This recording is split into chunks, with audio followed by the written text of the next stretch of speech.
Building their new shed. A good metaphor for Annie and Fred Becker as they build their new life. Starting over here in Poplar Grove. It won't go in. After being locked out here, shut out of the home Annie still owns by a company accused of doing this same unfair practice to people nationwide. They knew that we were there. They knew that we were occupying that house on a regular basis. The mortgage on her farm property is with Bank of America, which she says denied multiple requests for a loan modification. All of a sudden they said I didn't qualify for it. Upside down on her loan and up to her neck with medical concerns from her husband's recent illness, Annie says she knew it was time to move on. When we realized there's no way I could save the house, we started looking for something. But before the foreclosure was final, Bank of America hired Safeguard, a property preservation firm whose job is to figure out if a home has been abandoned. Despite clear evidence inside. The christening gown.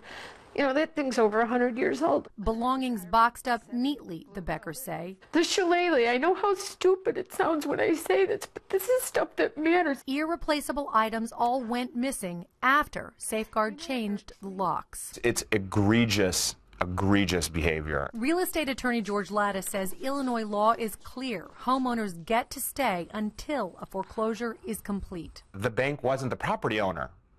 The borrower was, until the borrower defaulted on the mortgage, that a mortgage foreclosure action can be brought. Bank had no right, either themselves or to have a third party, go onto their property. Now, a lawsuit brought by the Illinois Attorney General last week accuses Safeguard of a pattern of behavior that includes breaking into occupied houses, locking occupants out, removing personal property, and allegedly ignoring clues like a barking dog inside the home, a car in the driveway, garbage cans, even an occupant inside. The place was locked up tighter than a drum when I left. The place was locked up and all the locks jammed when I got back.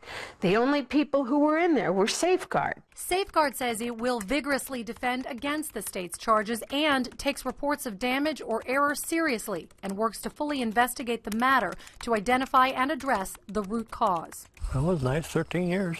Back at the property, the Beckers say was never abandoned. That's the original lock. The proof for them is as close as the kitchen counter. Locks left behind just as treasured items went missing. I want them held accountable. And by them, I don't just mean Safeguard. I mean Bank of America. I mean every one of these banks that kicks a person when they're down. Bank of America would not say whether it will continue to hire Safeguard, but does say it monitors the company's performance. As for the Beckers, they continue to fight in court to get back those missing items. Lisa Parker, NBC5 investigates.